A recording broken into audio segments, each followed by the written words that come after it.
ஆண்டவராகிய இயேசு கிறிஸ்துவுக்குள் அழைக்கப்பட்டு வழிநடத்தப்பட்டு வருகிற பிரியமான சகோதர சகோதரிகள் உங்கள் யாவருக்கும் நம்முடைய பிதாவாகிய தேவனாலும் கர்த்தராகிய இயேசு கிறிஸ்துவினாலும் கிருபையும் சத்தியத்தோடு கூடிய சமாதானமும் உங்கள் யாவரோடும் இருப்பதாக என்கிற அன்பின் வாழ்த்துக்களோடு, அன்பானவர்களே, இந்த நம்மளுடைய தொடர்ச்சியான பாடங்கள்ல அர்மகதோன் யுத்தம் அப்படிங்கிற தொகுதியில அர்மகதோன் யுத்தம் அப்படிங்கிற ஒரு அத்தியாயத்தையே பார்த்து கொண்டு வருகிறோம்.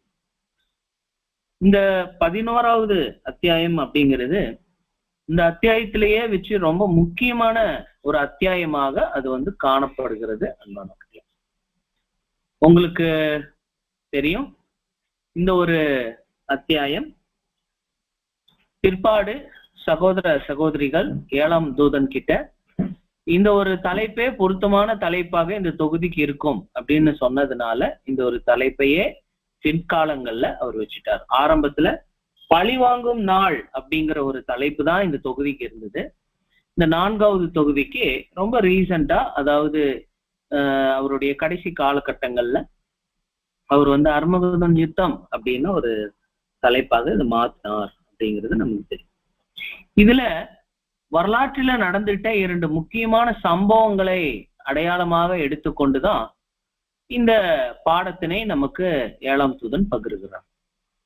இப்போ நீங்க எந்த அளவுக்கு ஞாபகம் வச்சிருக்கீங்கன்னு நம்ம பார்க்கலாம். அந்த உங்களுக்கு ஞாபகம் இருக்கும் பட்சத்துல நீங்க பகிர்ந்தா கொஞ்சம் சந்தோஷமா இருக்கும். எந்த 2 நிழல்களை அர்மகதோன் அப்படிங்கிற உலகத்தின் முடிவாக, யுகத்தின் முடிவாக கூறப்படுகிற அந்த யுத்தத்துக்கு அடையாளமாக சொல்லுகிறார்? எந்த 2 நிழலான சம்பவங்கள் அப்படின்னு நீங்க இப்ப சொன்னா நல்லா இருக்கும். ரொட்டி கிடைக்காம கஷ்டப்படுறது. ஓகே, நல்ல ஒரு பதில். அதுக்கு அந்த புரட்சிக்கு ஒரு பேர் இருக்கு. அது என்ன? பிரெஞ்சு புரட்சி. பிரெஞ்சு புரட்சி பிரதர். ஓகே, இன்னொன்னு ஓகே, இது உலக வரலாற்றுல 17வது நூற்றாண்டு கிட்ட நடந்துகிட்ட அந்த பிரெஞ்சு புரட்சி அப்படிங்கிறது ஒரு அடையாளம். அது எப்படி அங்க நடந்ததோ அதே போல ஃபியூச்சர்லயே நடக்க போகுது. இத நாம பார்த்துட்டோம். இப்போ இன்னொரு ஒரு உதாரணம் கூட இருக்கு. இந்த பேர் ஆபத்துக்கு இன்னொரு ஒரு உதாரணம் மகாபத்ரம். மகாபத்ரவ காலத்தினுடைய நிழல்கள் தான் பார்த்துட்டு இருக்கோம். மகாபத்ரவ காலத்தினுடைய வரலாற்றில் நடந்த ஒரு சம்பவம் நிழலாக பார்க்கும்போது அது பிரெஞ்சு புரட்சி. அதே மாதிரி இன்னொன்னு கூட நடந்திருக்கு. அதையும் பிரதர் இது கூட ஒரு சாட்சின்னு சொல்லி சொல்றாரு. இன்னொன்னு என்ன?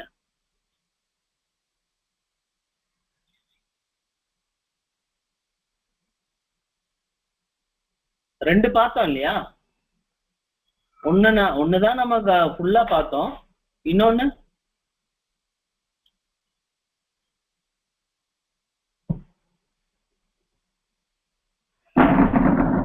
போறா பிரதர், இஸ்ரேலினுடைய வீழ்ச்சி கிபி 70. ஆமா, இது ரெண்டையும் நம்ம மறக்க கூடாது பிரியமானவர்களே, மறக்க கூடாது. சோ அப்ப சகோதர சகோதரிகளே, நாம என்ன கவனித்து பார்த்து கொண்டு இருக்கிறோம் அப்படின்னம்னா, வரலாற்று ஆசிரியர்களும் சரி பிரெஞ்சு புரட்சிய ரொம்ப கவனமா எழுதுறாங்க. ரொம்ப குறிப்பா 7ஆம் தூதன் ரொம்ப சுருக்கமா நம்ம பார்த்துடலாம். ஏன்னா இது போன தடவை நம்ம பார்த்துட்டோம். பிரெஞ்சு புரட்சியினுடைய மெயின் காரணம் என்னன்னா, சொத்து, ஆஸ்தி இது போன்றவை ஒரு சிலருடைய கைகள்ல மட்டும் இருக்கு. ஆனா அல்லல் படுறது, கஷ்டப்படுறது யாருன்னா வெகுஜனங்கள். அதுல நிறைய காரணங்கள் நாம் பார்த்தோம். மேன்மையான சிலாக்கியம் பெற்ற ஜனங்கள் மேல பாமர ஜனங்களுக்கு உண்டான ஒரு அதிருப்தி, வெறுப்புணர்வு. அதுக்கப்புறம் லோயர் கிளாஸ், அடித்தட்டு மக்களாக இருந்தாலும் அவங்களுக்கு இருக்கக்கூடிய கல்வி அறிவு. அதுக்கப்புறம் பாத்தீங்க அப்படின்னீங்கன்னா அந்த மேன்மையான மக்கள் மேல இருந்த மரியாதை படிப்படியாக குறைஞ்சிருச்சு. அதுக்கப்புறம் இப்ப நேபாள்ல கூட பாத்தீங்கன்னா, நேபாள்ல கூட ஜென்சி அப்படிங்கிற ஒரு இப்போதைய நடுத்தர வயதை சார்ந்த சில வாலிபர்கள். அவங்க என்ன பண்ணாங்க, கொஞ்சம் யாராவது டிஸ்கஸ் பண்றீங்களா? அவங்க என்ன பண்ணிட்டாங்க நேபாள்ல? கவர்மெண்ட்டுக்கு எதிராக புரட்சி பண்ணி ஏசியில மக்களுக்கும் பிரச்சனை உண்டு. ஓகே, நான் சுருக்கமா சொல்றேன் பாருங்க. அங்க இருக்கிற கவர்மெண்ட் ஆபீஸ்ல எல்லாம் நம்ம நாடு மாதிரியே லஞ்சம் அல்லது கையூட்டு இதெல்லாம் கொடுத்தாதான் வேலை நடக்கும். இது மாதிரி எல்லாம் பண்ணாதான் அங்க வேலை நடக்கும். ஆனா அதே சமயம் அந்த நாட்டினுடைய முதலமைச்சரோ அல்லது வெவ்வேறு துறைகளினுடைய அமைச்சர்களோ அவங்களுடைய பிள்ளைகள் அவங்களுடைய வாரிசுகள் இருக்கிறாங்கல்ல, அவங்க வந்து என்ன பண்றாங்கன்னா பல பார்ட்டிகளுக்கு போயிட்டு பல விளையாட்டு விழாக்கள்ல எல்லாம் கலந்து கொண்டுட்டு அவைகளை சமூக வலைதளங்கள்ல பிக்சர் எடுத்து போட்டு பாருங்க நாங்க எவ்வளவு ஐஸ்வர்யமா வாழ்ந்துட்டு இருக்கிறோம் பாருங்க அப்படின்னு அவங்க சொல்றாங்க. ஒரு கட்டத்துல ஜனங்க வந்து அதை யோசிச்சு பார்க்கும்போது நாம கொடுக்குற பணத்தை தானே இவங்க பார்ட்டி அது இதுன்னு செலவழிக்கிறாங்க, சோ அப்ப நம்ம எல்லாரும் போராடலாம், ஆட்சியை மாத்த சொல்லலாம் அப்படின்னு ஒரு போராட்டம் கிளம்பிச்சு. இப்ப இது நேபாள் புரட்சி வந்து இன்னொரு சின்ன சாம்பிள், மகா உபத்திரவு காலத்துக்கு ஒரு சின்ன சாம்பிள். அதாவது இந்த பொருளாதார விஷயம் சார்ந்து ஒரு அதிருப்தி எல்லாருக்கும் உருவாகும் போது ஆட்சியில் இருக்கிறவங்கள கவிழ்த்துருவாங்க. இதுதான் ஒரு பொதுவான சாராம்சமாக நாம் வந்து பாக்குறோம் அன்பானவர்களே. சோ இதத்தான் 7ஆம் தூதன் அன்றைய நாட்கள்லயே பார்த்து எழுதியிருக்கிறாரு. இதே மாதிரி யுத்தங்கள் அதுக்கப்புறம் நல்லா நடந்திருக்கு. அதே மாதிரி இந்த யுத்தங்களினுடைய ஒரு முகாந்தரம் என்ன அப்படின்னு சொல்லி பாத்தீங்க அப்படின்னீங்கன்னா பழிவாங்குதல். அதுதான் அவங்களுடைய முக்கிய நோக்கமாக இருக்கும். யாரெல்லாம் அமைச்சர்களா இருக்கிறாங்களோ, யாரெல்லாம் முதலமைச்சர்களா இருக்கிறாங்களோ, யாரெல்லாம் பெரிய பெரிய அதிகாரிகளா இருக்கிறாங்களோ அவங்க மேல ஒரு வெறுப்புணர்ச்சி வந்து ஜனங்களுக்கு உருவாகி அவங்க மேல பழி வாங்கக்கூடிய குணங்கள்ல போயிருப்பாங்க. ஒரு காலத்துல புரொட்டஸ்டன்ட ரோமன் கத்தோலிக்க சபையோட சேர்ந்து எதிர்த்த நாடு பிரெஞ்சு புரட்சி. ஆனா போக போக என்ன ஆகி போச்சு அப்படின்னா பிரெஞ்சு புரட்சி உருவானதுக்கு அப்புறம் அந்த போப்பு மார்க்கத்தவே தூக்கி போட்டாங்க. சோ அது மாதிரி நிறைய யுத்தங்கள் எல்லாம் நடந்திருக்குன்னு பார்த்தோம். பிற்பாடு நாம் என்ன பார்த்தோம்னா இந்த கர்த்தருடைய மாபெரும் சேனைனா யாரு, அதுல யாரெல்லாம் இன்க்ளூட் ஆவாங்க அப்படின்னு சொல்லிட்டு நாம் வந்து பார்த்தோம். யாரெல்லாம் இன்க்ளூட் ஆவாங்க, 3 குழுவினரை நம்ம வந்து பார்த்தோம். யாரெல்லாம் அந்த 3 குழுவினர்?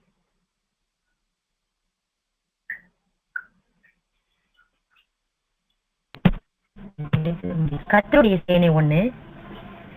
கர்த்தருடைய சேனைக்குள்ள யார் இருப்பாங்கிறது தான் கொஸ்டின். அந்த யாருன்னா அந்த ராணுவ வீரர்கள் கூட அதுல வருவாங்கன்னு பார்த்தோம். அப்ப கலெக்டர்கள் சேருவாங்க. வேர்ல்டு முழுவதும் உள்ள அதிருப்தி அடைந்தவர்களும் சேருவாங்க. அந்த ஓகே, சகோதரி தன்னுடைய அருமையான முயற்சி கொடுத்தாங்க. நிஜமா சகோதரி பட்டியல் போட்ட மாதிரி ராணுவ உடை தரித்த வீரர்கள், ராணுவத்தினிடம் ஒரு கட்டளை வரும், பொதுமக்களை பாமர ஜனங்களை சுட்டு வீழ்த்தும்படி. ஆனா என்ன நடக்கும்னா அவங்க பொதுமக்களை அந்த இடத்துல தாக்காம யார் தாக்க சொன்னாங்களோ அவங்களவே தாக்குறதுக்கு திரும்பிடுவாங்க. சோ இது மாதிரியான ஒரு சூழ்நிலை நடக்கும் அப்படின்னு பேசுறாரு. இது மாதிரியான ஒரு சூழ்நிலை ரஷ்யால கூட ஒரு தடவை நடந்திருக்குது. ரொம்ப ஆச்சரியமான சம்பவம் அது. அப்ப இது வந்து ராணுவ உடை தரித்த ராணுவ வீரர்கள் நல்ல பயிற்சி எடுத்தவங்க, அவங்க இந்த சேனையில இணையலாம் அப்படின்னு சொல்றாரு. 2வது வந்து சகோதர சகோதரிகளே, ஒவ்வொரு ஜாதிகள்லையும் அதாவது ஒவ்வொரு நாடுகள்லையும் ஒவ்வொரு தேசங்கள்லையும் காணப்படும் அதிருப்தியாளர்கள்.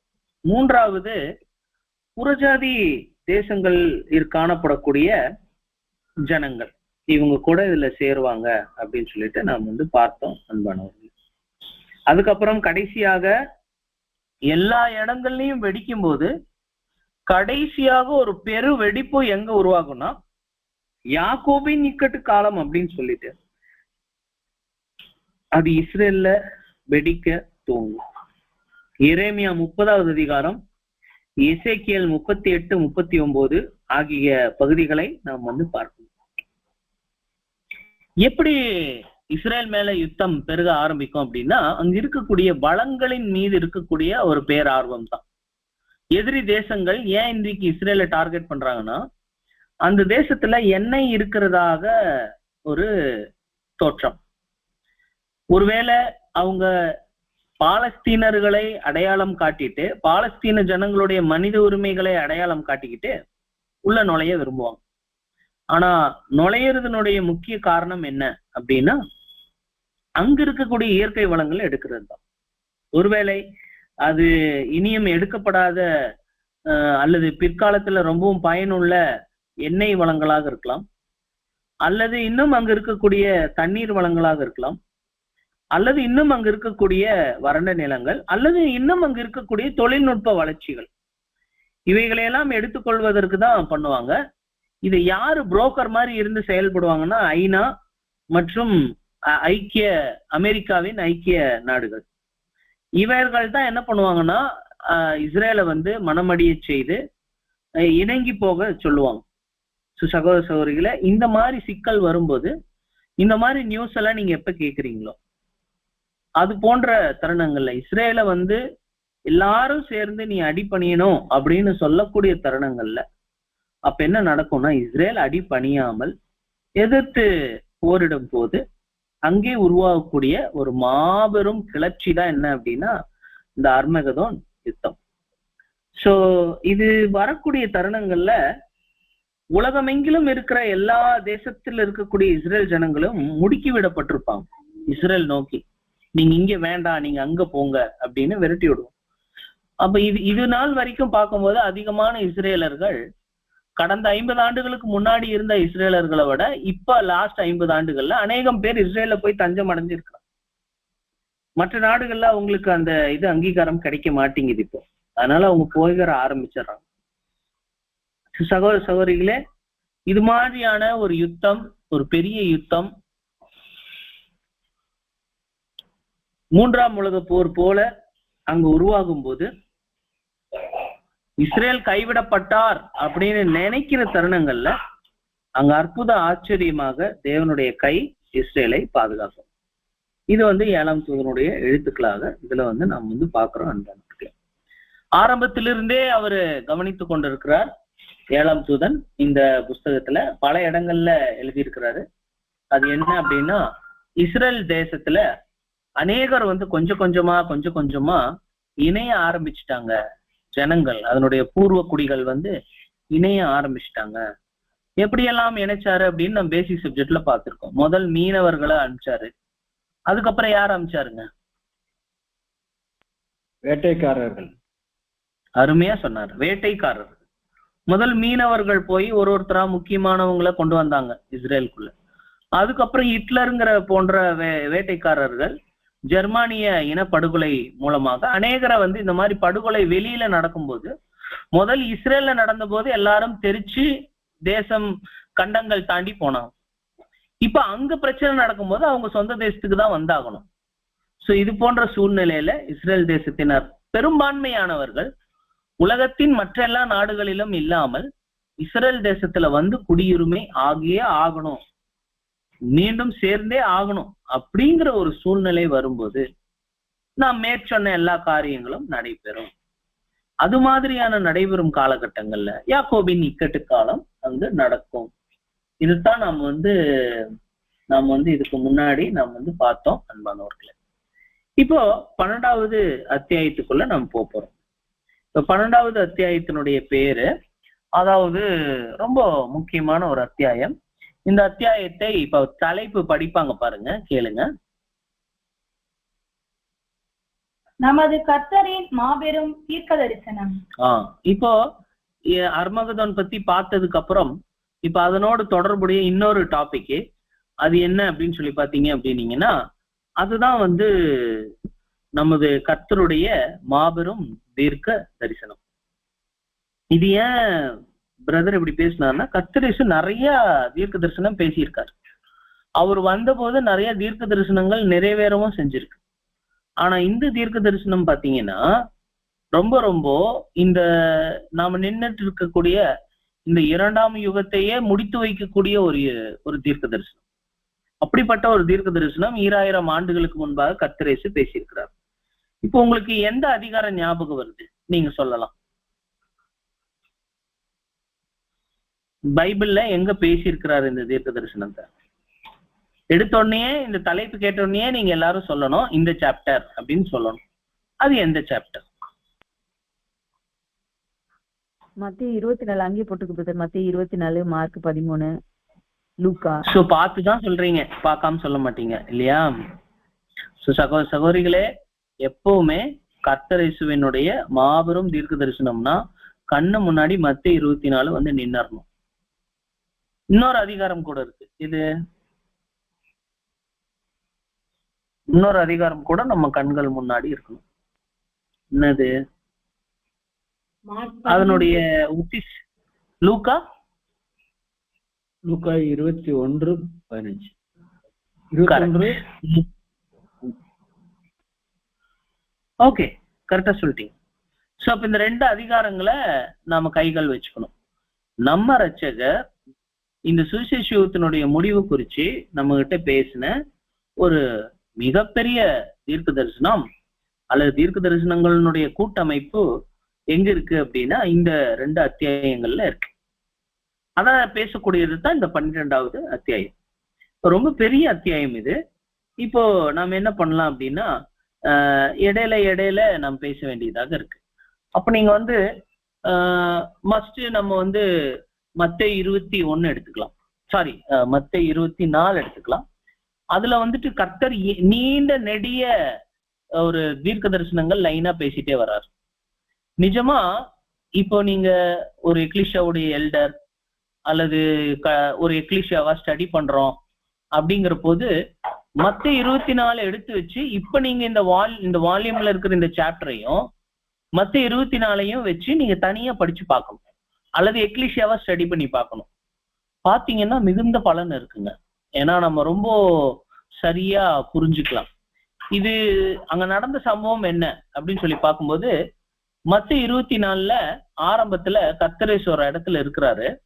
அப்போ அவருடைய சீஷர்கள் வந்து அவர்கிட்ட ஒரு 3 கொஸ்டின் கேட்கறாங்க. ஆனா 3 கொஸ்டினுக்கும் பள்ளிக்கூட பிள்ளைகள் போல அவர் முதல் கொஸ்டினுக்கு இதுதான் ஆன்சர், 2வது கொஸ்டினுக்கு இதான் ஆன்சரு, 3வது கொஸ்டினுக்கு இதான் ஆன்சர் அப்படி சொல்லல. அவர் ஏவப்பட்ட விதத்துல அவர் எடுத்தோடனே 3வது கொஸ்டினுக்கு பதில் எல்லாத்தையும் சொல்லிடுவார். அப்புறம் போக போக முதல் 2 கொஸ்டினுக்கும் பதில் சொல்லிடுவார். இந்த கோணத்துலதான் மத்தேயு 24 அவர் பேசியிருக்கிறார். அப்போ சகோதர சகோதரிகளே, அவங்க அப்படி என்ன கேள்வி கேட்டாங்க, இவர் என்ன பதில் சொன்னாரோ அந்த சொல்லப்பட்ட பதில் தான் நம்ம ஆண்டவருடைய மாபெரும் தீர்க்க தரிசனமாக அமைஞ்சு. அவங்க கேட்டாங்க, நீங்க எப்போ திரும்ப வருவீங்க, எப்ப ராஜ்யம் ஸ்தாபனமா, இது மாதிரிதான் அவங்க கேட்டிருப்பாங்க. சோ இப்ப நம்ம அந்த 24 முதல் 3 வசனங்களை வாசிக்க கேட்கலாம். இயேசு தேவாலயத்தை விட்டு புறப்பட்டு போகையில் அவருடைய சீஷர்கள் தேவாலயத்தின் கட்டிடங்களை அவருக்கு காண்பிக்க அவரிடத்தில் வந்தார்கள். இயேசு அவர்களை நோக்கி, இவைகளை எல்லாம் பார்க்கிறீர்களே, இவ்விடத்தில் ஒரு கல்லின் மேல் ஒரு கல் இராதபடிக்கு எல்லாம் இடிக்கப்பட்டு போகும் என்று மெய்யாகவே உங்களுக்கு சொல்லுகிறேன் என்றார். பின்பு அவர் ஒலிவ மலையின் மேல் உட்கார்ந்திருக்கையில் சீஷர்கள் அவரிடத்தில் தனித்து வந்து, இவைகள் எப்பொழுது சம்பவிக்கும்? உம்முடைய வருகைக்கும் உலகத்தின் முடிவுக்கும் அடையாளம் என்ன? எங்களுக்கு சொல்ல வேண்டும் என்றார்கள். பாத்தீங்களா? இப்ப உங்களுக்கு வந்து சூழ்நிலை புரிஞ்சிருக்கு. ரொம்ப குறிப்பா நீங்க பார்க்க வேண்டியது அந்த 3வது வசனம். அந்த 3வது வசனத்துல 3 கொஸ்டின் கேட்டாங்க. 3 கொஸ்டின் அவங்க வந்து கேட்கிறாங்க. கேட்கும்போது அவர் பதில் சொல்லும் போதுதான் என்ன பண்றாருன்னா இந்த தீர்க்க தரிசனமாக மெத்தட்ல அவர் வந்து பேசிடுறார். அவர் வந்து முதல் கொஸ்டினுக்கு பதில் சொல்லல, அடுத்தடுத்த கொஸ்டின்களுக்கு பதில் சொல்றாரு. நீங்க வசனம் 2ல பாத்தீங்கன்னா எப்ப இவைகள் எல்லாம் சம்பவிக்கும், இது ஒரு கேள்வி. அதே மாதிரி இந்த கட்டிடம் வந்து இடியறது சம்பந்தப்படுத்தி அவர் வந்து அது வந்து பேசியிருப்பார். இப்ப என்ன ஆயிட்டாங்க அப்படின்னா நேரடியாக அவரு பதில் சொல்ல ஆரம்பிக்கிறாரு மற்ற 2 கேள்விகளுக்கு. அதாவது எதுக்கு பதில் சொல்றாருன்னா கோவில் எப்ப கட்டப்படும் அதை பத்தி எல்லாம் அவர் பேசல. மாறா அவரு சொன்ன பதில் எங்க இருக்கு அப்படின்னு சொல்லி பாத்தீங்கன்னா, உம்முடைய வருகைக்கும் உலகத்தின் முடிவுக்கும் என்ன அடையாளம், என்ன அடையாளம் இருக்கு அப்படின்னு கேக்குறாங்க. இது ஒரு முக்கியமான கொஸ்டினாக நாம் பார்க்கிறோம். இன்னும் குறிப்பா சொல்லணும்னா, அது உலகம் கிடையாது, யுகம். அது உலகம் கிடையாது, யுகம். அது வருகை கிடையாது, பிரசன்னம். ஏன்னா அவர் ஆல்ரெடி இருந்ததுக்கு அப்புறம் உருவாகக்கூடியதுதான் பிரசன்னம். ஆல்ரெடி அவர் உள்ளதா இருக்கிறாரு. அவர் உள்ள வந்துதான் இந்த யுகத்தவே முடிக்க போறாரு. இதுக்கு என்ன அடையாளம் தான் சீஷர்கள் நிஜமாவே கேட்டிருக்கிறாங்க. ஆனா மொழிபெயர்ப்புல இந்த உலகமே முடியறது போலவும், இன்னும் அநேக பேர்சபை கிறிஸ்தவர்கள் இந்த 24வது அதிகாரத்துல இந்த 2வது வசனம் 3வது வசனத்தில எடுத்து வச்சுட்டு இந்த உலகம் சொல்லர்த்தமாகவே முடிய போகுதுன்னு நினைச்சிட்டு இருக்கிறாங்க. நிறைய கடைசி கால தீர்க்க தரிசனங்கள் அப்படி இப்படின்னாலும் பேசிட்டு இருக்கிறாங்க. ஆனா நம்ம பேசுற கடைசி கால தீர்க்க தரிசனங்களுக்கும் பேர் சபைகள்ல இருக்கக்கூடிய பெயரளவிலான கிறிஸ்தவர்கள் பிரசங்கங்கள், வீடியோ, ஆடியோ, ஃபேஸ்புக்கு, ட்விட்டரு எல்லாத்துலயும் பேசிட்டு இருக்கிறாங்க. அதுக்கும் நிறைய வித்தியாசங்கள் இருக்கு அன்பான சகோதர சகோதரிகளே. சரி, இப்போ 7ஆம் தூதன் பகிர்ந்து கொண்ட காரியங்களுக்குள்ளாக நாம் கடந்து போகலாம். கர்த்தருடைய இயேசுவினுடைய பதில்கள் அவருடைய சீஷர்களுக்கு நேரடியாக பதில் சொல்லுவது போல இல்லை.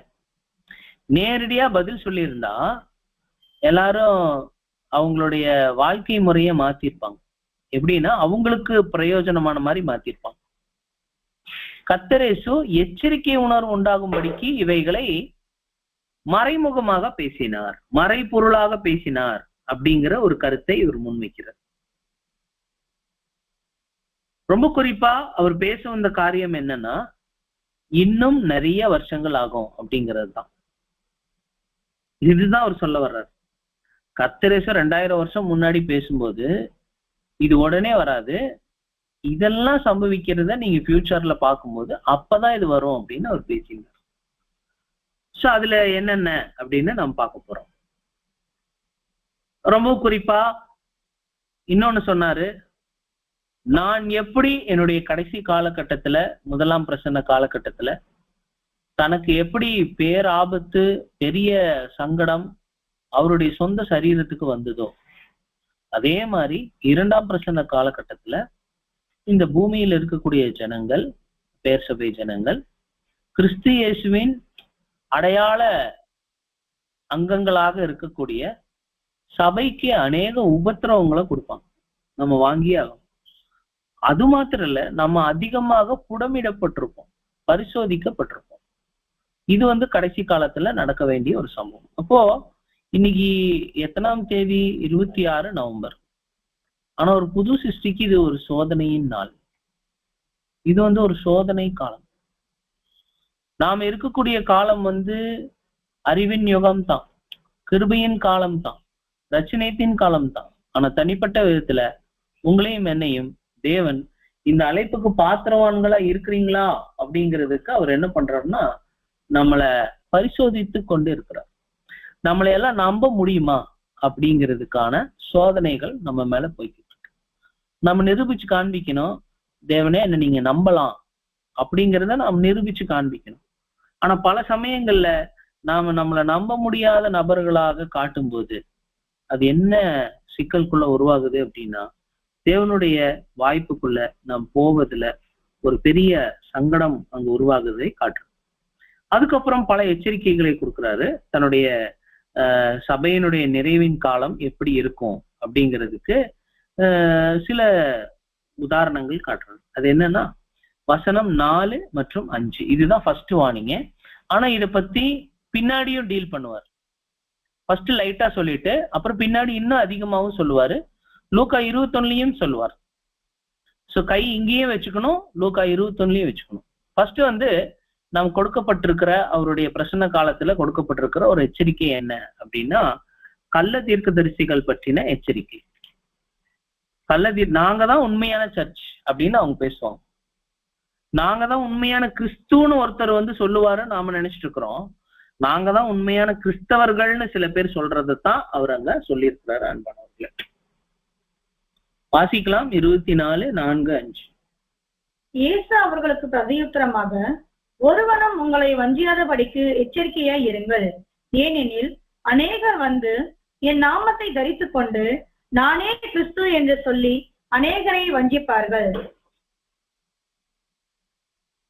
சகோதர சகோதரிகளே, இதுவரைக்கும் இந்த மாதிரி நான் தான் கிறிஸ்து, நான் திரும்பி வந்துட்டேன் அப்படின்னு யாராவது மனிதர்கள் பேசியிருக்கிறாங்களா அப்படின்னு சொல்லி பாத்தீங்கன்னா, கடந்த 2000 ஆண்டுகள்ல ஒரு 20-25 பேருக்கு மேல நிறைய பேர் பேசியிருக்கிறாங்க அந்த மாதிரி.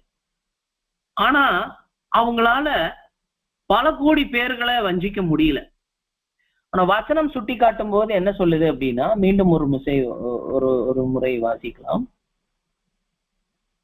ஏனெனில் அநேகர் வந்து என் நாமத்தை தரித்துக் கொண்டு நானே கிறிஸ்து என்று சொல்லி அநேகரை வஞ்சிப்பார்கள்.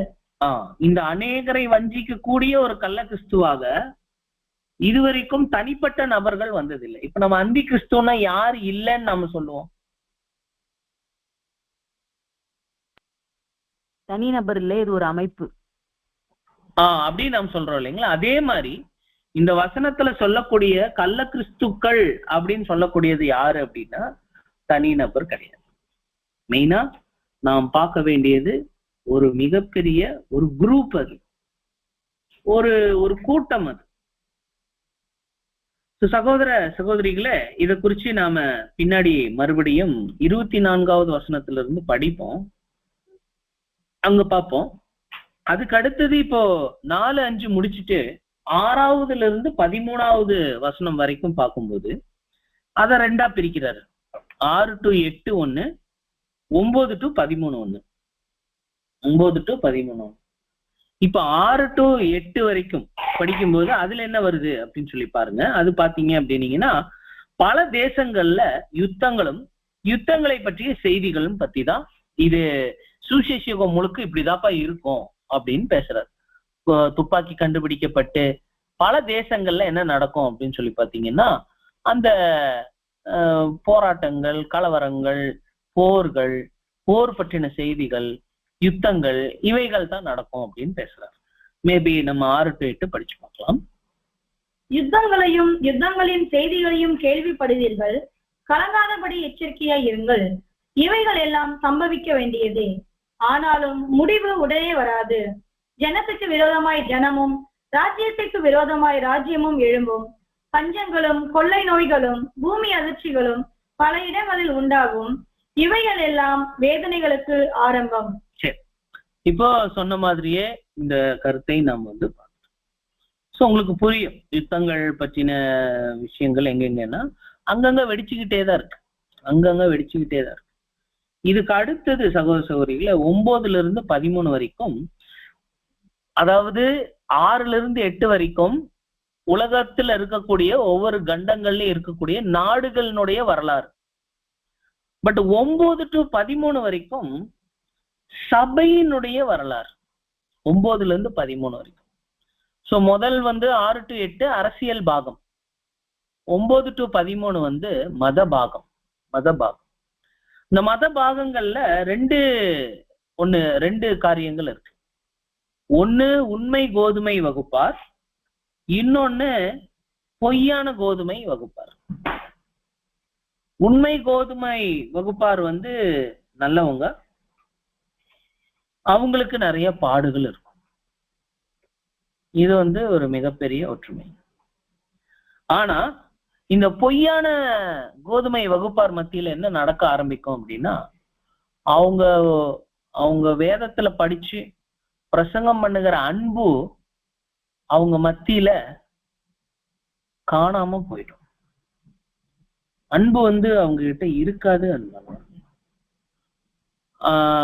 அன்பு தோய்ந்து போயிடும், காணாம போயிடும். சோ இப்படி ஒரு சபைக்குள்ள இப்படிப்பட்ட காரியம் எதிர்காலங்கள்ல அங்க வரக்கூடியதாக இருக்கும் அப்படின்னு அவர் பேசுறார். சோ தேசங்கள்ல யுத்தங்கள் பற்றிய செய்திகள் அடிக்கும். சபையில பார்க்கும்போது இந்த ஒழுக்கங்கள் குறைவாகி ஒழுங்குமுறைகள் குறைவாகி சுயாதீனங்கள் பெருகி அவரவர் என்னென்ன விரும்புறாரோ அதையெல்லாம் செஞ்சுட்டு இருப்பாங்க. சோ இது மாதிரியான ஒரு காலம் வந்து அங்க உருவாகும். 14வது வசனம் வந்து நமக்கு ஒரு மிகப்பெரிய ஒரு ஒரு துணுக்கை வந்து அது குறிக்குது. அது என்னன்னு நம்ம வந்து பார்க்கலாம். 14வது வசனம் பார்க்கலாம். 14வது வசனம். ராஜ்யத்தினுடைய இந்த சுவிசேஷம் பூலோகம் எங்கும் உள்ள சகல ஜாதிகளுக்கும் சாட்சியாக பிரசங்கிக்கப்படும், அப்பொழுது முடிவு வரும். பாத்தீங்களா, இதுக்கு முன்னாடி முடிவு வராது சொன்னவரு, முடிவு உடனே வராது சொன்னவரு இந்த விஷயத்துல மட்டும் முடிவு வரும்னு சொல்லியிருப்பார். 24:14 மட்டும் முடிவு வரும் அப்படின்னு சொல்லியிருப்பார். அந்த வித்தியாசத்தை நம்ம வந்து பார்க்கணும். சோ சகோதர சகோதரிகளை, அப்ப முடிவு வரும் அப்படிங்கிற போது அதனாலதான் நாம் என்ன பண்றோம்னா, நம்ம சபைகள் மூலமாக செய்யப்படக்கூடிய அறுவடை வேலைகளுக்கு நாம் துரிதப்படுத்துறோம். நம்ம ஏன் அறுவடை வேலைகளுக்காக ஜெபம் பண்றோம்? ஒரு எக்லிஷியாவினுடைய சபை அங்கங்கள் மூப்பர்கள் கிட்ட என்ன ரிக்வெஸ்ட் அடிக்கடி வைக்கிறாங்க? ஹார்வெஸ்ட் பண்ணுங்க பிரதர், ஹார்வெஸ்ட் பண்ணுங்க பிரதர், ஹார்வெஸ்ட் பண்ணலாங்க பிரதர் அப்படின்னு ஏன் வைக்கிறாங்கன்னா, 24:14 வசனத்தினுடைய சாராம்சத்துலதான் நம்ம வைக்கணும். ஆனா ஒரு விஷயம், நாம கிளாஸ் பேசும்போது நாம யாருக்கெல்லாம் கிளாஸ் பேசுறோமோ அவங்க எல்லாருமே உடன்படிக்கை செஞ்சிருவாங்கங்கிற உறுதிக்காக நாம் பண்ணக்கூடாது. அதுக்காக பண்ணக்கூடாது. அவங்க ஒரு பேர் சபை மார்க்கத்தானாக இருக்கலாம், அல்லது ஒரு புறமதஸ்தராக இருக்கலாம். அவங்கள நம்மளுடைய ஒரு கிறிஸ்தவ மதத்துக்குள்ளேயோ அல்லது நம்மளுடைய இதுக்குள்ள கொண்டு வரணுங்கிற நோக்கம் தேவையில்லை. அது இருக்கணுங்கிற அவசியம் இல்லை. ஏன்னா அது நோக்கமும் கிடையாது. தேவன் வந்து தன்னுடைய சபையின் மூலமாக உலகம் அனைத்தையும் சபை ஆக்கணும்னு 2ஆம் உலகத்துல அவர் யோசிக்கிறது கிடையாது. His motive or intention is not to convert the world. உலகத்தை மதம் மாற்றுவது தேவனுடைய சித்தமாக இந்த 2ஆம் உலகத்துல இல்லவே இல்லை. நாம் பிரசங்கிக்கிறதும் அவங்க நிச்சயமா நம்மளோட இதுக்குள்ள வந்துடணும் அப்படிங்கிறதுக்காக இல்லை.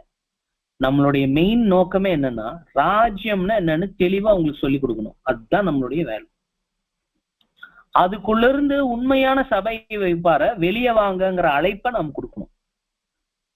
இதுதான் நம்மளுடைய வேலை. இதுக்கு ஏதுவாக தேவனுடைய கரத்துல இருந்து ஒரு வேலை நடந்தது. கரெக்டா 1800க்கு மேல 1799 பொய்யான 1000 வருட அரசாட்சி முடிவடைஞ்சு கரெக்டா 1800க்கு மேல ஒரு ஆசீர்வாத காலம் உருவாச்சு. 1800க்கு மேல பைபிள் சமூகங்கள், அதாவது பைபிள் சொசைட்டிஸ் வந்து உருவாகி அவங்க என்ன பண்ண ஆரம்பிச்சாங்க அப்படின்னு சொல்லி பார்க்கும்போது நிறைய அச்சிட ஆரம்பிச்சாங்க பைபிள். ஆக்சுவலி இப்போ என்ன நடக்குது அப்படின்னு சொல்லி பார்க்கும்போது வேர்ல்டு ஃபுல்லா பல்வேறு பாஷைகள்ல மொழிபெயர்க்கப்பட்ட ஒரு மாபெரும் புஸ்தகமாக வேதாகமம் இருக்கு. நாளைக்கு வந்து என் லாங்குவேஜ்ல பைபிள் இல்ல அப்படின்னு யாரும் சொல்லக்கூடாது. அதனால எனக்கு சத்தியம் புரியலன்னு யாரும் சொல்லக்கூடாது. அப்போ நம்மளுடைய 14வது வசனத்தினுடைய நோக்கம் என்னன்னா, ராஜ்யம்னா என்ன அப்படின்னு புரிய வைக்கிறது தான் நம்மளுடைய வேலை. To proclaim, not to convert. ஆனா மதம் மாத்துறது நம்மளுடைய வேலை. அவங்களுக்கு சொல்லணும் தெளிவா, பாபிலோன்னா இதுதான், எருசலேம்னா இதுதான், தேவன்னா இதுதான், சத்ருன்னா இது, நன்மைனா இது, தீமைனா என்னது, எது உண்மையான சத்தியம், எது தப்பறையான சத்தியம், இதை வந்து விளக்கி காட்டுவது தான் நம்மளுடைய வேலை. ஸோ இது எப்போ வேர்ல்டு ஃபுல்லா நடந்து முடியுதோ அப்போ உலகம் நிறைவடைஞ்சு. அதனாலதான் இப்ப பைபிள் ஸ்டூடெண்ட்ஸ் மத்தியில கூட பாத்தீங்கன்னா நிறைய வெப்சைட்டுங்கெல்லாம் உருவாயிருக்கு. இந்த ஃபுட் ஃபார் நியூ கிரியேச்சரு தான் நம்மளுடைய இந்த என்னது இந்த கிளாஸுங்க. இது மாத்திரம் இல்லை, நிறைய யூடியூப்ல நம்மளுடைய வீடியோஸ் எல்லாம் இப்ப வர ஆரம்பிச்சிருக்கு. அதுக்கு காரணம் என்ன அப்படின்னு சொல்லி பார்க்கும்போது நம்முடைய சத்தியம் அது இன்னைக்கு உலகம் ஃபுல்லா போக ஆரம்பிக்குது. நிறைய பேர் அங்க இங்கன்னு கேள்விப்பட ஆரம்பிச்சு இது என்ன விவரம் அப்படின்னு பார்க்க வர்றாங்க, கேட்கறாங்க. ஸோ சகோதர சகோதரிகளே, இந்த விஷயங்களை நாம பார்க்கும்போது இதுதான் உலகம் அனைத்தையும் அல்லது இந்த யுகத்தை நிறைவுக்குள்ள கொண்டு போகக்கூடிய ஒரு பெரிய விஷயம். நம்மையும் கோதுமை மணி ஆக்கணும், நம்ம கூட இருக்கிற சபை அங்கங்களையும் கோதுமை மணி ஆக்கும். இதுதான் நம்மளுடைய முக்கிய பணியாக இருக்கு அன்பானவர்களே. அதுலயும் ரொம்ப முக்கியம், நாம அன்பானவர்களே, நாம நம்மளுடைய சொந்த ரட்சிப்புக்கு நாமளே பொறுப்பாளி. ரெண்டாவது, கூட இருக்கிறவங்களுடைய ரட்சிப்புக்கு. நம்ம பாடுகளையும் நாம் சுமக்கணும், மற்றவங்க பாடுகளையும் நாம் சுமக்கணும். யாக்கோபு சொல்லிட்ட ஒரு தீர்க்க தரிசனத்துல 2 பொதிகளை சுமக்கக்கூடிய ஒரு கழுதை போல, 2 பொதிகளை சுமக்கக்கூடிய ஒரு கழுதை போல, ஒரு பொதி ஒரு மூட்டை நம்மளுது, இன்னொரு மூட்டை நம்ம சமகாலத்துல வாழக்கூடிய சகோதரர்களுடைய கஷ்டங்களை நாம கேட்கணும், விசாரிக்கணும், சுமக்கணும். அப்போ நம்மளுடைய இதையும் நாம் சுமக்கணும், அடுத்தவங்களுடைய இதையும் சுமக்கணும். சோ இந்த மாதிரி நாம் போகணும் அன்பானவர்களே. இப்ப கையை இங்க அப்படியே வச்சுக்கிட்டு நாம 21வது அதிகாரம் லூக்கால 20 to 24 வரைக்கும் வாசிக்க கேட்கலாம். இப்ப இதை வாசிக்கும் போது உங்களுக்கு என்ன புரியுது அப்படிங்கிறத பாருங்க. இதுக்கு பேரலா அங்க வாசிக்கும். எருசலேம் சேனைகளால் சூழப்பட்டிருப்பதை நீங்கள் காணும்போது அதன் அழிவு சமீபமாயிற்றென்று அறியுங்கள். அப்பொழுது யூதேயாவில் இருக்கிறவர்கள் மலைகளுக்கு ஓடி போகவும், எருசலேமில் இருக்கிறவர்கள் வெளியே புறப்படவும், நாட்டுப்புறங்களில் இருக்கிறவர்கள் நகரத்தில் பிரவேசியாமல் இருக்கவும் கடவர்கள். எழுதியிருக்கிற யாவும் நிறைவேறும்படி நீதியை சரிக்கட்டும் நாட்கள் அவைகளே. அந்நாட்களில் கர்ப்பவதிகளுக்கும் பால் கொடுக்கிறவர்களுக்கும் ஐயோ! பூமியின் மேல் மிகுந்த இடுக்கணும், இந்த ஜனத்தின் மேல் கோபாக்கினையும் உண்டாகும். பட்டய கருக்கினால் விழுவார்கள், சகல புறஜாதிகளுக்கும் சிறைப்பட்டு போவார்கள். புறஜாதியாரின் காலம் நிறைவேறும் வரைக்கும் எருசலேம் புறஜாதியாரால் மிதிக்கப்படும். சகோதர சகோதரிகளை, இது ஒரு கோணத்துல பார்க்கும்போது யூத யுகத்துல இனி கொஞ்ச நாள்ல, அதாவது இவரு கிபி 33 பேசுறாரு, அதுக்கு அடுத்த 37 வருஷங்கள்ல நடக்க போற சம்பவத்தையும் இது உள்ளடக்கி இருக்கு. அதாவது இந்த லூக்கா 21வது அதிகாரத்தினுடைய காரியங்கள். அது எப்ப நடந்தது அப்படின்னு சொல்லி பாத்தீங்கன்னா, கரெக்டா கிபி 70 நடந்து யூதர்களுடைய அரசாட்சி அப்படிங்கிறது முற்றிலும் முடிவுக்கு வந்துருச்சு. அந்த ஏரோது மூலமா கூட எல்லாம் வச்சுட்டு இருந்தாங்க, அதுவும் முடிஞ்சு போச்சு. அப்போ இதுக்கு முன்னாடி நம்ம வாசிட்டு இருந்த 24வது அதிகாரத்துல இப்போ 15 to 22 நம்ம வாசிக்க கேட்கலாம். மத்தேயு 24 15 to 22 வரைக்கும் வாசிக்கலாம். மேலும் பாழாக்குகிற அருவருப்பை குறித்து தானியேல் தீர்க்கதரிசி சொல்லி இருக்கிறானே, வாசிக்கிறவன் சிந்திக்க கடவன். நீங்கள் அதை பரிசுத்த ஸ்தலத்தில் நிற்க காணும்போது யூதேயாவில் இருக்கிறவர்கள் மலைகளுக்கு ஓடி போக கடவர்கள். வெயிட் ஏதாவது ரிப்பீட் ஆகுற மாதிரி தெரியுதுங்களா? சோ இங்க கொஞ்சம் எக்ஸ்ட்ரா டீடைல் இருக்கும், ஆனா இதே விஷயத்தை அவரும் பதிவு செஞ்சிருப்பார். சோ சகோதர சகோதரிகளே, சேம் காரியங்களை தான் 2 அதிகாரங்கள் பேசுது அப்படிங்கிறதுக்கு இதுதான் ரொம்ப அத்தாட்சியான பகுதி. இப்ப நம்ம வாசிக்கலாம் தொடர்ச்சியாக. வீட்டின் மேல் இருக்கிறவன் தன் வீட்டிலே எதையாகிலும் எடுப்பதற்கு இறங்காதிருக்க கடவன். வயலில் இருக்கிறவன் தன் வஸ்திரங்களை எடுப்பதற்கு திரும்பாதிருக்க கடவன். அந்நாட்களிலே கர்ப்பவதிகளுக்கும் பால் கொடுக்கிறவர்களுக்கும் ஐயோ! நீங்கள் ஓடி போவது மாரி காலத்திலாவது ஓய்வு நாளிலாவது சம்பவியாதபடி வேண்டிக் கொள்ளுங்கள். ஏனெனில் உலகம் உண்டானது முதல் இதுவரைக்கும் சம்பவித்திராததும் இனிமேலும் சம்பவியாததுமான மிகுந்த உபத்திரவம் அப்பொழுது உண்டாயிருக்கும். அந்நாட்கள் குறைக்கப்படாதிருந்தால் ஒருவனாகிலும் தப்பி போவது இல்லை. தெரிந்து கொள்ளப்பட்டவர்களின் நிமித்தமோ அந்த நாட்கள் குறைக்கப்படும். ஓகே, நான் இதுல ஒரு கருத்து என்ன சொல்றாரு அப்படின்னு சொல்லி பார்க்கும்போது, 2 வெவ்வேறு டைம்ல எழுதியிருக்கிறாங்க.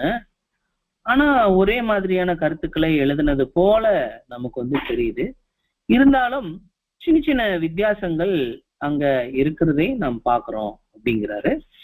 இன்னொரு விஷயம் என்ன சொல்றாரு அப்படின்னு சொல்லி பார்க்கும்போது, இந்த இடத்துல 7ஆம் தூதன் சுவிசேஷத்தினுடைய அறுவடை சம்பந்தமாக நம் இரட்சகருடைய அது கர்த்தருடைய மாபெரும் தீர்க்க தரிசனமாக சொல்லக்கூடிய இந்த காரியங்கள்ல 4 காரியங்களை நம்மளால பார்க்க முடியும் அப்படிங்கிறார். அதாவது இந்த பாலாக்கும் அருவருப்பு அப்படிங்கிற அந்த தானியேல் தீர்க்க தரிசனத்துல வந்த போப்பு மார்க்கத்தை சுட்டி காட்டக்கூடிய அல்லது அந்த பூசை பலி என்று சொல்லக்கூடிய அந்த மோசமான பலி பற்றின கருத்து இங்க இருக்கு அப்படிங்கிறார். அதை நாம கவனிக்கணும், அதை ஜனங்களுக்கு அதை வெளிப்படுத்தணும் அப்படிங்கிறாரு. ரெண்டாவது இங்க சொல்லப்படக்கூடிய அந்த உபத்திரவம் அப்படிங்கிறது உலகம் இதுவரைக்கும் அடையாத ஒரு உபத்திரவமாக அது இருக்கும். வார்த்தைகள்ல சொல்ல முடியாத ஒரு உபத்திரவமாக அது இருக்கும் அப்படிங்கிறாரு. மூணாவது, ஒருவேளை இந்த உபத்திரவங்களை அப்படியே விட்டுட்டா மனுக்குலம் நாசமாகிவிடும். அதனால மனுக்குலத்தின் மீது வரக்கூடிய இந்த உபத்திரவு காலத்துல இடையில ஒரு திடீர்னு ஒரு ஸ்டாப் நடக்கும். திடீர்னு ஒரு ஒரு ஒரு இன்டர்வல் அங்க வரும். அந்த இன்டர்வலே அது ஸ்டாப்பும் பண்ணிடும், நிறுத்திடும் அப்படிங்கிறது. நான்காவது சகோதர சகோதரிகள, இனி வரக்கூடிய வசனங்கள் சுவிசேஷ யுகத்தினுடைய காரியங்களை அது பேசுது அப்படின்னு சொல்லிட்டு பேசுறாரு. இப்ப நம்ம என்ன பண்ணலாம்னா, இப்போ 24ல 16க்கு எகைன் நம்ம போலாம். 16, யூதேயாவில் இருக்கிறவர்கள் மலைகளுக்கு ஓடி போக கடவர்கள். சோ யூதேயா அப்படின்னு இந்த இடத்துல சொல்றது கர்த்தர் இயேசுவெல்லாம் இருந்த ஒரு இடம் தான். ஆனா இப்போ எதை குறிக்குது அப்படின்னு சொல்லி பார்க்கும்போது பேர் சபையை அது குறிக்குது.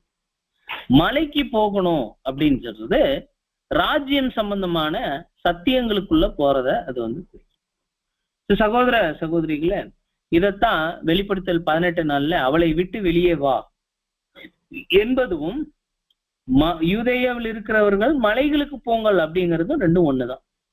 இதுல ஒரு அவசரத்தை நாம் காட்டணும், அவசரத்தை காட்டணும்.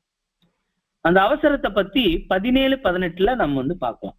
17-18, வீட்டின் மேல் இருக்கிறவன் தன் வீட்டிலே எதையாகிலும் எடுப்பதற்கு இறங்காதிருக்க கடவன். வயலில் இருக்கிறவன் தன் வஸ்திரங்களை எடுப்பதற்கு திரும்பாதிருக்க கடவன். சோ இந்த 16வது வசனத்துல சொல்லப்படக்கூடிய யூதேயாவை விட்டு வெளியே வாருங்கள் அப்படின்னு சொல்லிட்டு சொல்றாரு, மலைக்கு போங்கள்னு சொல்றாரு. அதனுடைய இசைவான 17-18 என்ன அப்படின்னு சொல்லி பார்க்கும்போது, வீட்டின் மீது இருக்கிறவன் அப்படிங்கிறவன் யார் அப்படின்னா, நம்ம பேசிக் சப்ஜெக்ட் அல்லது இந்த அறுவடை சத்தியங்களை கேட்கக்கூடிய பல்வேறு கிறிஸ்தவ ஆவிக்குரிய வீடுகள், ஆராதனை வீடுகள். இப்போ நம்ம வரும்போது கூட ஒரு போஸ்டர் போட்டிருந்தது, விசேஷித்த சுகமளிக்கும் கூட்டங்களும் தெய்வீக ஆராதனைகளும் நவம்பர் 27, 28, 29, 30 மாலை 6 மணிக்கு ஒரு குறிப்பிட்ட இடம் போட்டிருந்தோம். இந்த மாதிரி ஆராதனை செய்யக்கூடிய வீடுகள்ல இருக்கிறவங்க, இப்போ 17 எகைன் வாசிக்கலாம். அந்த வீடுகள்ல இருக்கிறவங்க என்ன பண்ணணும்னா, வீட்டின் மேல் இருக்கிறவன் தன் வீட்டிலே எதையாகிலும் எடுப்பதற்கு இறங்காதிருக்க கடவன். நம்ம கிளாஸ் சொல்லி முடிச்சதுக்கு அப்புறம் திரும்பவும் நான் உள்ள நுழையிறேன் அப்படின்ட்டு நீங்க போகக்கூடாது. அப்படின்னா போலாம், போனா வாய்ப்பு மிஸ் ஆயிரும். அவ்வளவு. யாராவது நம்ம சொல்லும் போது இல்லைங்க நாங்க உள்ள போறோங்கன்ட்டு போறாங்கன்னா அவங்க சபை கிடையாதுன்னு அர்த்தம். அவ்வளவுதான். சோ அதுக்கு அடுத்தது 18வது வசனத்துல பார்க்கும்போது வெளியில் இருக்கிறவர்கள் அப்படின்னு காட்டு. வெளியில் இருக்கிறவர்கள்னா கிறிஸ்தவர்களாக இந்த ஆராதனை வீடுகள்ல இல்லாத வேற்று மதஸ்தினர், பல்வேறு மனித என்ன சொல்லலாம் சங்கங்களில் இருப்பவர்கள், அசோசியேஷன்ஸ்ல இருக்கிறவங்க, ஆர்கனைசேஷன்ல இருக்கிறவங்க, பெரிய பெரிய கம்பெனிகள்ல இருக்கிறவங்க. ஸோ இவங்க எல்லாருமே யாருன்னா இந்த வெளியில இருக்கிறவர்கள். அவங்க என்ன சொல்றாரு அவங்கள பத்தி 18ல வாசிக்கலாம் இன்னொரு தடவை. வயலில் இருக்கிறவன் தன் வஸ்திரங்களை எடுப்பதற்கு திரும்பாதிருக்க. சொல்லி கொடுத்ததுக்கு அப்புறம் ட்ரூத் எல்லாம் சொல்லியாச்சு, ராஜ்யம் பிரஸ்தாவப்படுத்தியாச்சு. அதுக்கப்புறமும் திரும்பவும் நான் உள்ளேயே போறேன் அப்படின்னு சொல்லிட்டு ஒருத்தர் சொல்றாரு அப்படின்னா நிச்சயமாக அவர் அப்படிப்பட்ட நபர் கிடையாது. ஸோ இதே வசனங்கள் மார்க் 13ல கூட பதிவாகி இருக்கும். இது ஒத்திசைவான விஷயங்கள். மார்க் 13ல கூட அந்த வசனத்தை வாசித்து கேட்கலாம். வயலில் இருக்கிறவன் தன் வஸ்திரங்களை எடுப்பதற்கு பின்னிட்டு திரும்பாதிருக்க கடவன். பாருங்க, ஒரு வார்த்தை எக்ஸ்ட்ரா மார்க் போடுறாரு, பின்னிட்டு. நம்ம பேசிக் கிளாஸ் எடுப்போம், அதுக்கப்புறம் கான்சென்ட்ரேஷன் பண்றீங்களா பிரதர் அப்படிங்கிறப்போ சில எஃபெக்ட் சில பேர் கொடுப்பாங்க பாருங்க, அதை வச்சு நாம் கண்டுபிடிக்கலாம் அன்பானவர்களே. சரி, இப்போ வசனம் 19, 24 மத்தேயுல 24 மத்தேயு. அங்க சில பேரை பத்தி சொல்றாரு. அது யாருன்னு பார்க்கலாம். அந்நாட்களிலே கர்ப்பவதிகளுக்கும் பால் கொடுக்கிறவர்களுக்கும் ஐயோ. அதாவது இந்த உபத்திரவ காலம் வருவதற்கு சற்று முன்பு சபையினுடைய நிறைவு பற்றின காரியம் போய்கிட்டு இருக்கும்போது, அதுதான் அந்நாட்களில். சோ இந்த அந்நாட்களில் கர்ப்பவதிகளுக்கு பால் கொடுப்பவர்களுக்கும் ஐயோ. அப்போ இந்த கர்ப்பவதிகள் அப்படிங்கிறவங்க யாரு, அந்த தாய்மார் யார் அப்படின்னா, ஆவிக்குரிய பிள்ளைகளை ஞானஸ்நானம் ஞானஸ்நானம் ஞானஸ்நானம்னு கொடுத்து பெற்றெடுக்கிறாங்கல்ல, அவங்க தான் அந்த தாய். எவ்வளவு அடையாளமா பேசியிருக்கிறார். இந்த நாமினல் சர்ச் சிஸ்டம்ல, அதாவது பெயர் சபை அமைப்புல அநேகம் பெயர் சபை பிள்ளைகளை, தேவன் கிட்ட அர்ப்பணிக்காதவர்களை தேவனுக்கிட்ட அர்ப்பணிச்சவங்கன்னு சொல்லி பேப்டிசம் பண்றவங்க தான் இந்த ஆவிக்குரிய தாய்மார்கள். சோ அவங்க என்ன பண்றாங்கன்னா, பரிசுத்த ஆவியினால சத்தியத்தினால ஜெனிப்பிக்கிறது கிடையாது, தப்பறையினால பிள்ளைகளை பெற்றெடுக்கிறாங்க. அப்படிப்பட்ட தாயார். சோ அப்படிப்பட்டவங்களுக்கு என்ன சொல்றாரு அப்படின்னா, இவங்களுக்கு இது இல்ல அப்படின்னு சொல்லி சொல்றாரு. அதாவது மீட்பு கிடையாது அப்படின்னு சொல்லி சொல்றாரு அன்பானவர்களே. அதுக்கு அடுத்தது நாம கவனித்து பார்க்கும்போது, அவங்களுடைய பிள்ளைகள் எப்படியாக கூட இருக்கிறாங்க அப்படின்னா, நல்ல திடமான ஆகாரத்தை புசியாமல், திடமான ஆகாரத்தை அவங்க புசியாம அவங்க இந்த பால் சாப்பிட்றாங்க. ரொம்ப எளிமையாக அது தண்ணீர் கலந்த ஒரு பால் மாதிரியான பாலை உண்ணத்தக்கவர்கள் போல இருக்கிறாங்க. ஒரு வளர்ச்சி கிடையாது அங்க இருக்கிற ஜனங்களுக்கு. அப்புறம் பிள்ளைகள் எப்படி கூட இருக்கிறாங்க அப்படின்னா, ரொம்ப என்ன சொல்லலாம்னா துன்மார்க்கமுள்ள பிள்ளைகளாக அவங்க இருக்கிறாங்க. அவங்க களை செடிகள் போல இருக்கிறாங்க. கோதுமை குணம் அவங்க கிட்ட பார்க்க முடியாது. அதுக்கடுத்து 20வது வசனம் வாசிக்கலாம். 20வது வசனம். நீங்கள் ஓடி போவது மாரி காலத்திலாவது ஓய்வு நாளிலாவது சம்பவியாதபடிக்கு வேண்டிக் கொள்ளுங்கள். அது என்னங்க மாரி காலம்?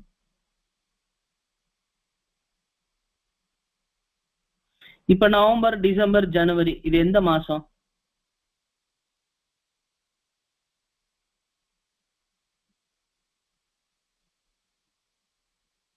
என்ன மாசம்? குளிர்காலம். குளிர்காலம். மழைக்காலம். மழைக்காலம். குளிர் மழை. மழைக்காலம். ஏதோ ஒரு முடிவுக்கு வரலாம். காலையில ஆனா எப்படி இருக்குங்க? நடுராத்திரி எல்லாம் எப்படி இருக்கு? பனி. வேதாகமத்தை பொறுத்த அளவுக்கு பனிக்காலம்னா சபை இல்லைன்னு அர்த்தம். வேதாகமத்தை பொறுத்த அளவுக்கு பனிக்காலம் அப்படின்னா சபை முடிஞ்சிருச்சுன்னு அர்த்தம். பாருங்க எப்படி முடிச்சிட்டாரு பாருங்க, டப்புன்னு முடிச்சிட்டாரு. 19வது வசனத்திலையும் 18வது வசனத்திலையும் ஐயோ ஐயோன்னு சொல்லிட்டு 20வது வசனத்துல முடிச்சிட்டாரு. அதுக்கு மேல யார் இருக்கிறாங்கன்னா திரள் கூட்டம் தான் இருப்பான். மீண்டும் 20வது வசனம் வாசிக்கலாம். நீங்கள் ஓடி போவது மாரி காலத்திலாவது ஓய்வு நாளிலாவது சம்பவியாதபடிக்கு வேண்டிக் கொள்ளுங்கள். பாருங்க, நீங்க ஓடுறது சபை நிறைவடைஞ்சதுக்கு அப்புறம் நான் கான்செக்ரேஷன் பண்ற தேவனே, போன 2 வருஷம் நான் ஒழுங்கா பண்ணல, இனிமேல் நான் ஒழுங்கா பண்றேங்க தேவனே அப்படின்னு சொல்லிட்டு நீங்க ஓட ஆரம்பிக்கிறீங்க. அப்பதான் லக்கை நோக்கி புது சிஸ்டின் லக்கு அதெல்லாம் படிக்கிறீங்க. அதுக்கப்புறம் மார்த்தாலா மரியாலா படிக்கிறீங்க. அதுக்கப்புறம் வேற என்னென்னமோலாம் படிக்கிறோம். இயேசுவின் வாழ்க்கை படிக்கிறோம், வெளிப்படுத்துதல் படிக்கிறோம், எல்லாம் ரொம்ப தீவிரமா படிக்கிறோம். ஆனா அங்க சபையே முடிஞ்சு போச்சு. இப்பதான் நம்ம ஓடுறோம், ஆனா ஓடும்போது அங்க சபையே இல்லை. அதான் சொல்றது, நீங்க ஓடி போவது மாரி காலத்தில் இல்லாதபடி பார்த்துக்கோங்க.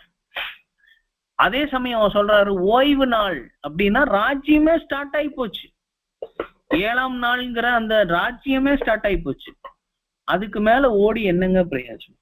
போட்டி முடிஞ்சு 10 நாள் ஆச்சு. இனி எங்கீங்க ஓடுறீங்க? எதுக்குங்க ஓடுறீங்க?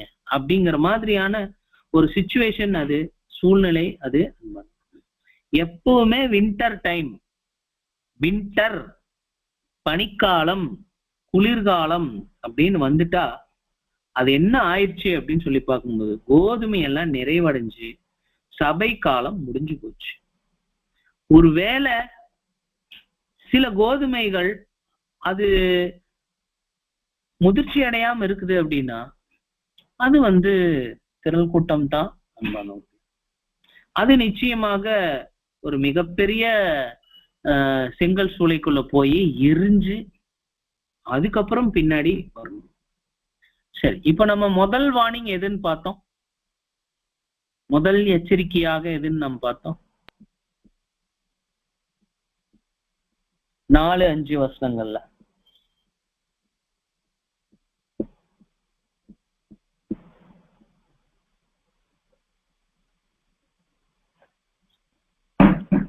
வஞ்சிக்கப்படாதபடி எச்சரிக்கையா இருக்கும். யார் வருவாங்கன்னு சொன்னார்?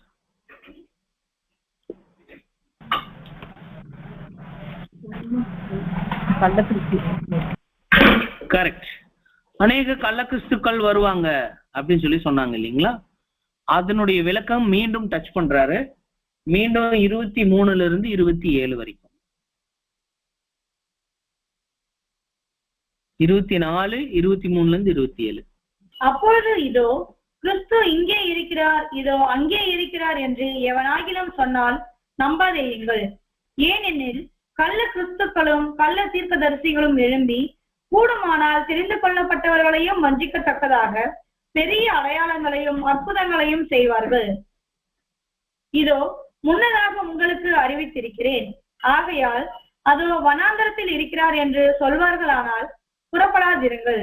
இதோ அறை வீட்டிற்குள் இருக்கிறார் என்று சொல்வார்களானால் நம்பாதிருங்கள்.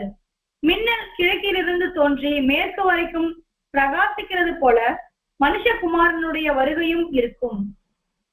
சகோதர சகோதரிகளே, நமக்குரிய ஒரு எச்சரிக்கை என்ன அப்படின்னா, இது மீண்டும் நாம சுவிசேஷ யுகத்துல நாம கவனிக்க வேண்டிய ஒரு விஷயம். அது முன்னாடியே 5வது வசனத்துல நாம் பார்த்தது போல, இந்த கள்ள கிறிஸ்து அப்படிங்கிறது இந்த பைத்தியம் மாதிரி சில பேர் நான் தான் ஜீசஸ் நான் தான் ஜீசஸ்ன்னு பேசுவாங்க. அப்படிப்பட்ட நபர்கள் கிடையாது. ஃபியூ மிஸ்கைடட் இண்டிவிஜுவல்ஸ் அவங்க கிடையாது.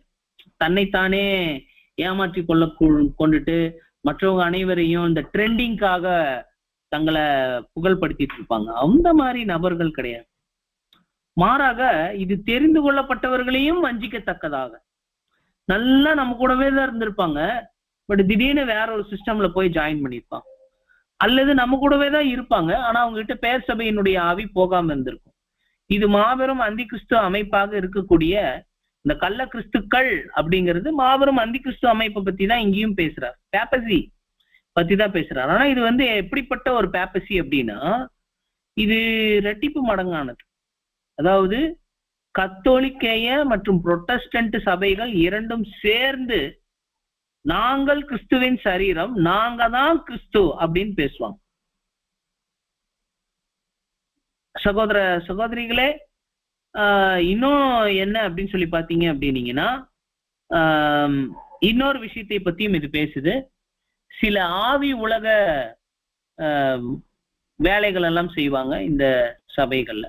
சில இடங்கள்ல ஸ்பிரிட்டிசம் வேலைகள், பேய் ஓட்டுறது, அதுக்கப்புறம் இந்த மந்திர தந்திரங்கள் பண்றது, பில்லி சூனியங்களை பண்றது, இது மாதிரி சீக்கிரட்டாவும் மறைமுகமாகவும் சிலதெல்லாம் பண்ணுவாங்க.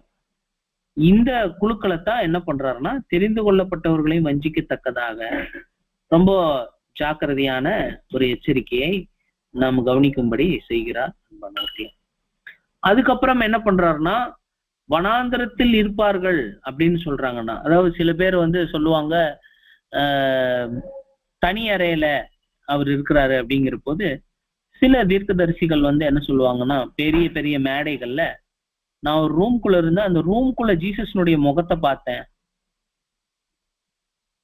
அப்படின்னு சொல்லுவாங்க. கர்த்தரேசுடைய முகத்தை நான் பார்த்தேன். நிறைய புஸ்தகங்களும் நம்ம பார்த்திருக்கோங்க. இந்த சாது சுந்தர் அப்படின்னு ஒருத்தர், பழைய சாது, புறமதஸ்தர் கூட இந்த சாய்பாபா மாதிரி ட்ரெஸ் போட்டிருப்பாரு, காவி உடையதான் அவரும் தரிச்சிருப்பாரு. சொல்றாரு, ஒரு நாள் ராத்திரி கிபி 33 சிலுவையில் அறையப்பட்ட அதே இயேசுவினுடைய முகத்தை நான் பார்த்தேன். ரத்தம் சொட்ட சொட்ட எனக்காக ஊழியம் செய்வியான்னு கேட்டாரு. அன்னைக்கு என்னுடைய வாழ்க்கையை நான் அர்ப்பணிச்சேன். இதுதான் அறை வீட்டுக்குள். சோ அப்போ சகோதர சகோதரிகளே, சீக்கிரட்டா அவரை மட்டும் பார்த்த மாதிரியும், அல்லது சில பேருக்கு தென்பட்டது போலவும், அல்லது உலகளாவிய விவரம் அவருக்கு கிடைச்சது போலவும் சில பேரெல்லாம் அப்படியெல்லாம் சொல்லியிருப்பான். ஆனா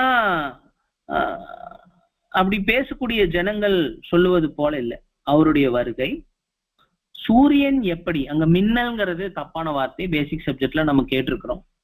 அந்த மின்னல் இல்ல, அது என்ன அப்படின்னு சொல்லி பாத்தீங்கன்னா, அது சூரியன் எப்படி 4:30 மணிக்கு மேல விடியல் காலையில ஒரு 5 மணிக்கு கொஞ்சமாக வெளிச்சம் வந்திருக்கும். அதுக்கப்புறம் போக போக வெளிச்சம் சூரியன் இன்க்ரீஸ் ஆகும். அப்புறம் போக போக நல்லா சூரியன் வெளிச்சம் வந்துடும். அது மாதிரி கர்த்தரேசுவினுடைய பிரசன்னம் ஃபர்ஸ்ட் வர்றதே யாருக்கு தெரியாது, அப்புறம் உதிச்சிடும். அப்புறம் உதிச்சதுக்கு அப்புறம் மெதுமெதுவாக வரும். அதுக்கப்புறம் பாத்தீங்க அப்படின்னீங்கன்னா நன்கு எல்லாரும் தெரியக்கூடிய பகிரங்கமாக அது வந்திருக்கும் அப்படின்னு சொல்லி சொல்றோம். இதுதான் அவருடைய வருகையின் காலம். இதுலயே நீங்க வசனம் 29 பார்க்கும்போது சூரியன் அந்தகாரப்படும்னு ஒண்ணு வரும். 29 அந்நாட்களின் உபத்திரவம் முடிந்தவுடனே சூரியன் அந்தகாரப்படும், சந்திரன் ஒளியை கொடாதிருக்கும், நட்சத்திரங்கள் வானத்திலிருந்து விழும், வானத்தின் தத்துவங்கள் அசைக்கப்படும். சோ இந்த 29வது வசனத்தினுடைய காரியத்திலிருந்து நாம் என்ன செய்யலாம் அப்படின்னா, வாய்ப்பு கிடைக்கும் பட்சத்துல வரக்கூடிய வாரங்கள்ல நாம் பார்க்கலாம் அன்பானவர்கள. இதனுடைய அடையாள சின்னம் மாதிரியே நிஜமாகவே மே 19ஆம் தேதி 1780வது வருஷத்துல நிஜமாகவே இருட்டாய் போச்சு. பூமி முழுக்க அமெரிக்க ஐக்கிய நாடுகள்ல வடகிழக்கு பகுதிகளில் என்ன ஆச்சு அப்படின்னா, இதே மாதிரியே என்ன ஆச்சு அப்படின்னா இருட்டாய் போச்சு. சூரியன் இல்லை, சந்திரன் இல்லை, எதுவுமே இல்லாம ஒரு மாதிரி ரொம்ப டார்க்கா இருந்தது. அதுக்கப்புறம் நவம்பர் 13ஆம் தேதி 1833 ஒரு சம்பவம் நடந்திருக்கு. வானத்திலிருந்து நட்சத்திரம் எல்லாம் விழுந்திருக்குது பூமி மேல.